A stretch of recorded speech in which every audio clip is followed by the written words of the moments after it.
پر قبائل کی جو محرومیاں ہیں، قبائل کے جو مسائل ہیں،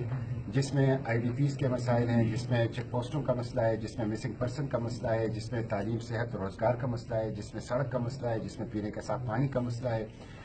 جس میں قبائل کے لیے کمپنسیشن کا مسئلہ ہے، جس میں قبائل کے لیے میگا ڈیولپمنٹل پروجیکٹ کا مسئلہ ہے. لیکن سب سے بڑا مسئلہ یہ ہے کہ جو extension jurisdiction of supreme court Peshawar high court ہے، جو قومی اسمبلی نے پاس کیا ہے اور سینٹ نے ہے، ہم اس کے لیے چیئرمین سینٹ صاحب کے پاس آئے تھے کہ یہ سینٹ کے اس اجلاس میں اس کو تھرو کیا جائے، اس کو پاس کیا جائے، تاکہ سپریم کورٹ اور ہائی کورٹ پشاور کا دائرہ کار فاٹا تک اس کی توسیع ہو جائے. انہوں نے ہمارے ساتھ وعدہ کیا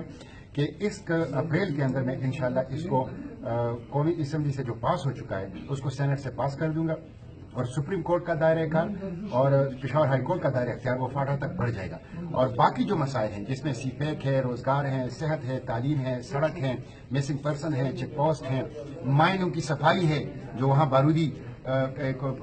وہاں پڑے ہوئے ہیں، ان بارود کو ڈیفیوز کر دیں، اس کی صفائی ہے تاکہ وہ تھریٹ ختم ہو جائے. ان ساری چیزوں کو چیئرمین سینٹ نے کہا کہ میں متعلقہ اداروں کے ساتھ اٹھاؤں گا اور قبائل کے سارے مطالبات انشاءاللہ میں حل کروں گا. شکریہ.